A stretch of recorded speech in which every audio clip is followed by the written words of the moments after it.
حضرت امام مالک کہتے ہیں میں غریب کا بیٹا تھا. اکثر دین پڑھنے والے غریبوں کے بیٹے ہوتے ہیں. امیروں کے بچے ایف ایس سی پڑھتے ہیں, بی ایس سی پڑھتے ہیں, ٹیکنالوجی پڑھتے ہیں. غریبوں کے بچے دین پڑھتے ہیں اور پھر امیروں کو ممبریاں ملتی ہیں. غریبوں کے بچوں کو اللہ ممبر عطا فرماتا ہے, مصلی رسول اللہ دیتا ہے. حضرت سیدنا امام ابو مالک فرماتے ہیں میں غریب کا بیٹا تھا اور میری 6-7 بہنیں, میں اکیلا بھائی تھا. آپ فرماتے ہیں میرے ابا جی فوت ہو گئے. میری امی پکڑ کے مجھے ایک دھوبی کی دکان پہ لے گئی, کہنے لگی اسے کپڑے دھونے کا طریقہ بتا دے, سلیقہ سمجھا دے, یہ بھی ایک چھوٹی سی لانڈری کی دکان کھول لے گا, میری بیٹیوں کا پیٹ پالے گا. دھوبی کہنے لگا ٹھیک ہے, میں 2-3 درہم بھی دوں گا مہینے کے, اور جب کام سیکھ جائے گا تو تنخواہ بڑھ جائے گا. امام ابو مالک رحمت اللہ علیہ فرماتے ہیں میں بہنوں کے لیے روزی کمانے نکلا, میں بیوہ ماں کے سر پہ بوجھ اتارنے کے لیے نکلا, میں غربت کے عالم میں نکلا. رستے میں امام اعظم کا مدرسہ تھا. فرماتے میں وہاں چمکتے چہرے دیکھتا, لیکن اپنی غربت کو دیکھ کے میں آگے بڑھ جاتا, پریشان ہوتا کہ میں کیسے علم حاصل کروں گا. آپ فرماتے ہیں امام صاحب مجھے اکثر دیکھتے. ایک دن امام اعظم باہر نکلے, مجھے کھڑے ہوئے دیکھا تو قریب بلایا, سینے سے لگایا, ماتھا چوما. کیا نام ہے؟ میں نے کہا ابو مالک میرا نام ہے. کہا تمہیں پڑھنے کا شوق ہے؟ کہا بڑا شوق ہے. کہنے لگے چل آجا پڑھا کر, آجا مدرسے میں پڑھا کر. کہتے میں سارا دن وہاں پڑھتا, گھر سے کام کرنے آتا, سارا دن امام اعظم کے پاس پڑھتا رہتا. مہینہ آیا تو میری اماں کہنے لگی تنخواہ لاؤ. میں نے کہا امی جی تنخواہ تو وہ دے گا جو ڈیوٹی پہ جاتا ہو, میں تو پڑھنے جاتا ہوں. کہتے اماں گھر سے نکلی اور بڑے غصے کے ساتھ نکلی, کہنے لگی مولوی نے میرا بچہ خراب کر دیا, میرا بچہ خراب کر دیا. میں کام پہ بھیجتی تھی, اس نے کس چکر میں ڈال دیا؟ مسلوں سے بھی کبھی پیٹ بھرا ہے, کام بھی تو کرنے چاہیے نا. کہتے امام اعظم کے سامنے کھڑی ہوئی. امام صاحب بڑے امیر کبیر آدمی, اربوں خربوں پتی, اور پھر اتنے بڑے عالم فقیر, سارا بغداد, سارا کوفہ, سارا مصر سلوٹ کرتا ہے. بی بی آئی اور تیل جملے, عورتوں کا طریقہ ہوتا ہے. کہنے لگی مولوی تیری سفید داڑھی, تیرا اتنا نام, تجھے خیال ہی نہیں آیا میں بیوہ عورت ہوں, تو نے میرا بچہ خراب کر ڈالا, میری یتیم بچیاں روٹی کہاں سے کھائیں گی؟ مسلوں سے بھی کبھی پیٹ بھرا ہے؟ کہتی اتنے سخت جملے کہے, پر قربان جاؤ امام اعظم سنتے رہے اور مسکراتے رہے. کہنے لگے میری غلطی ہے, میری غلطی ہے, میری غلطی ہے, بی بی بھول گیا تھا, غلطی ہو گئی. بی بی کہتے تیری امام صاحب سنتے رہے. جب غصہ اتر گیا تو کہنے لگے اماں تیرا غصہ اتر گیا ہے؟ اتر گیا ہے. کہنے لگے تیرا بیٹا بڑا نیک ہے, تیرا بیٹا بڑا لائق ہے, تو اسے پڑھنے دے. کہنے لگے چپ کر دے مولوی, یہ پڑھے گا تو میں روٹی کہاں سے کھاؤں گی؟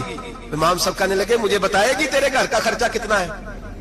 اس نے ایک لفظ پہ 3 دینار کا, ایک روایت ایسی بھی لکھی ہے بزرگوں نے, کہنے لگی 40 درہم ہے. اور اماں کہتی میں نے جان بوجھ کے زیادہ بتائے, حالانکہ میں کناب کا خرچہ کرتی تھی, لیکن جب کھلا ڈلا کرے تو وہ والا خرچہ بتایا. میں نے کہا 40 درہم خرچہ ہے, تو دے گا؟ تو کہتے امام اعظم کہنے لگے اماں تجھے لینے نہیں آنا پڑے گا, پہلی سے پہلے تیرے گھر میں پہنچ جایا کریں گے, یکم سے پہلے آئیں گے. او بھائیو کہاں استاد ملتے ہیں, کہاں استاد ملتے ہیں, کہاں وہ لوگ ملتے ہیں جو دعائیں مانگتے, التجائے کرتے, پیار کرتے. گزر گیا وہ دور, اب تو سوٹ لینے کا دور ہے, مٹھائیاں لینے کا دور ہے, ہاتھ ڈلوانے کا دور آیا ہے. اب کون پوچھتا ہے؟ اب تو پوچھتے تو میرے لیے کیا لایا ہے. حضرت سیدنا امام اعظم ابو حنیفہ رحمت اللہ علیہ 1 دن نہیں, 2 دن نہیں, 4 دن نہیں, 5 مہینے نہیں, 20 سال تک, کہنا آسان, بولنا آسان, سننا آسان, 20 سال تک امام ابو مالک کے گھر میں خرچہ دیتے رہے, وہ پڑھتے رہے. اماں کہنے لگی تو میرے بیٹے کو لگا تو لیا ہے, تو پڑھ کے بنے گا کیا؟ حضرت امام اعظم فرمانے لگے بادشاہوں کے تخت پر بیٹھ کر بادشاہوں کے ساتھ کھانے کھایا کرے گا, ان کے ساتھ بیٹھ کے حلوہ کھائے گا, وقت آئے گا وہ دیکھے گی. کہتے ہیں میرے امام انتقال کر گئے, وقت بیت گیا. ہارون رشید نے مجھے بلایا بغداد میں اور کہا میں آپ کو چیف جسٹس بنانے لگا ہوں. کہتے ہیں میں خوشی سے سجدے کرنے لگا, میں چیف جسٹس بنا. میں نے اپنی اماں کو خط لکھا کہ اماں بغداد آ جا, تیرے بیٹے کو اللہ نے بڑی شان عطا کر دی ہے. فرماتے ہیں ہارون رشید کی بیوی بڑی اولیاء کی, علماء کی بڑی فرما بردار تھی, محبت کرنے والی تھی. اس نے حلوہ بنا کے بھیجا, کھانا بنا کے بھیجا. ہارون رشید تخت پہ بیٹھ کے کھانے لگا تو کہنے لگا امام صاحب آپ بھی یہیں آ جائیں میرے ساتھ. کہتے ایک کونے میں وہ بیٹھ گیا, ایک میں بیٹھ گیا, بیچ میں کھانا رکھ لیا. اتنی دیر میں میری اماں بھی پہنچ گئی. 2 لقمے کھائے تھے کہ اماں آ گئی. جب اماں نے مجھے تخت پہ بیٹھے دیکھا, ایک یتیم, ایک لوارث, ایک بن باپ کا بچہ, وہ کل تک جو بہنوں کے لیے 4 دینار نہیں لا سکتا تھا, تخت پہ بیٹھ کے جب روٹی کھاتے دیکھا تو اماں تڑپ گئی, روئی, چیخیں ماری. میں نے کہا اماں کیا ہوا؟ کہنے لگی بیٹا مجھے تیرا استاد یاد آ گیا ہے، اس نے کئی سال پہلے کہا تھا اسے دین کا علم پڑھنے دے، اسے فقیہ بننے دے، یہ بہت آگے جائے گا۔ دیکھ آج اللہ نے تجھے کتنی شان عطا کی ہے۔ کہا بیٹا یہ کمال تیرا نہیں، یہ امام اعظم ابو حنیفہ کا کمال ہے، یہ ان کا کمال ہے جنہوں نے تمہیں یہاں تک پہنچایا۔ میرے بھائی اپنی پوری زندگی حضرت امام اعظم ابو حنیفہ نے۔ آج تو اساتذہ کرام، اساتذہ مجھ سے ایک ٹیچر کہنے لگے حضرت جی دل نہیں لگتا، بے سکونی سی ہے، کچھ بتلائیں۔ تو میں نے کہا کلاس میں کوئی یتیم بچہ ڈھونڈ لیں، کوئی لاوارث بچہ ڈھونڈیں، اس کی وردی اپنے ذمہ لے لیں، کتابیں اپنے ذمہ لے لیں، اس کا خرچہ اپنے ذمہ لے لیں، روز جیب میں ٹافیاں ڈال کے جایا کرے کہ غریب کو دینی ہے۔ پر میں 2 مہینے یہ والا وظیفہ بھی پڑھ کے دیکھے، اللہ آپ کو سکون عطا کرے گا۔ یہ بھی کہنے لگے بڑی ٹھنڈک ہوئی ہے، بڑا سکون ملا ہے، بڑی تابعداری۔ میں نے کہا آپ لفظوں سے سکون چاہتے ہیں، وہ لوگ خدمت کر کے سکون لیتے تھے۔ کوفے کا ایک امیر آدمی تھا، پھر غریب ہو گیا۔ غریب، غربت بڑی پریشانی ہے، بڑی پریشانی، بڑی آزمائش۔ غریب بیوقوف اس لیے ہوتا ہے کہ اس کی جیب میں پیسے نہیں ہوتے۔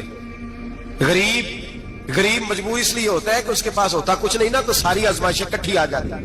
غریب آدمی تھا، محنت مزدوری کرتا لیکن پوری نہ ہوتی۔ وہ کہتا ایک دن گلی میں ککڑی بیچنے والا آیا، تو میری ایک بیٹی تھی چھوٹی سی، باقی بچے بڑے تھے، چھوٹی ضد کرنے لگی، کہنے لگی ککڑی کھانی ہے، ککڑی۔ کہتا میں پریشان ہو گیا، دل ٹوٹ گیا، بیٹی نے سوال کیا ہے۔ فرماتے میں نے سوچا کس کے پاس جاؤں، کسی اور کے پاس مجھے سمجھ نہ آیا، میں سیدھا امام اعظم کے پاس چلا گیا۔ یہ شخص ہے جو مجھے دے گا بھی اور میرا پردہ بھی رکھے گا، مجھے دے گا بھی اور میرا، بولیے، میرا یہ پردہ بھی رکھے گا، یہ رسوا نہیں کرے گا، یہ فوٹو نہیں کھچائے گا، یہ فوٹو کھچا کے پہلے دن فیس بک پہ نہیں لگائے گا کہ میں غریبوں میں تھیلے بانٹ رہا ہوں، یہ اسی وقت اخبار والوں کو نہیں بلائے گا ایک تھیلا اور 6 اخباروں میں تصویریں، یہ اس طرح نہیں خیرات دے۔ حضرت امام اعظم کے پاس گیا تو فرماتے رش بہت زیادہ تھا، میں امام صاحب سے بات ہی نہ کر سکا، واپس آ گیا۔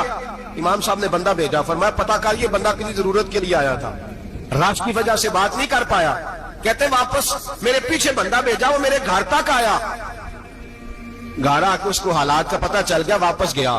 کہتے ہیں 3 تھیلیاں اشرفیوں کی بھر کے امام اعظم لائے اور خود آئے اور رات کے اندھیرے میں آئے اور مجھے تھیلیاں دے کے نا تو میرے آگے ہاتھ باندھ دیے۔ میں نے کہا حضور ہاتھ کیوں باندھتے ہیں؟ آپ فرمانے لگے یار دکھ اس بات کا ہے کہ تو میرا پڑوسی تھا اور تیری غربت کا مجھے پتہ ہی نہیں چلا، تو میرے علاقے کا تھا اور میں نے سوچا ہی نہیں، میرا اپنا تھا مجھے خیال ہی نہیں آیا۔ فرمایا معاف کر دے، میری شکایت نہ کرنا کہ یہ میری طرف توجہ نہیں کرتا۔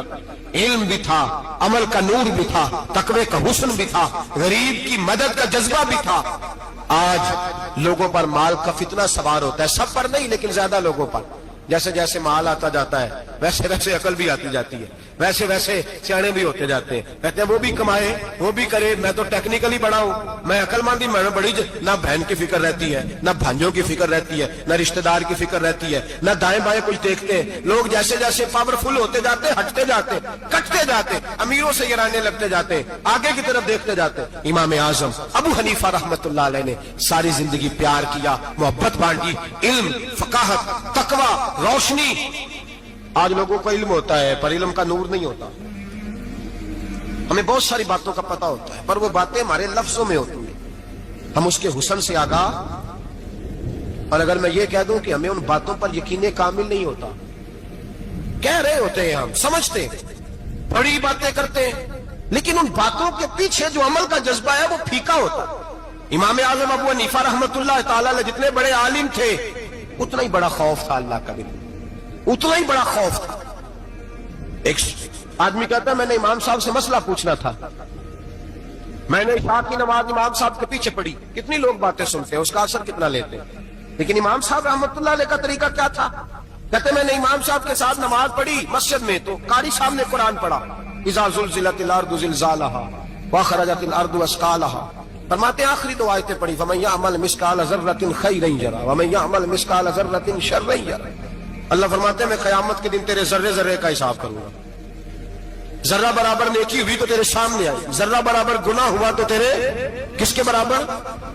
جی وہ کتنا ہوتا ہے؟ ریت کا 1 ذرہ، اس کے برابر بھی گناہ ہوا تو تیرے سامنے، یہ اللہ کہہ دیا ہے، تو ایسا انشاءاللہ ہو کے رہے گا۔ اللہ ایک دفعہ دکھائے گا، دعا فرمائے اللہ ہمیں معافی عطا فرمائے، اللہ ہم سے درگزر فرمائے، اللہ ہمیں بخشے ہوئوں میں شامل فرمائے۔ یہ آیت امام صاحب نے سنی تو کہتے ہیں میں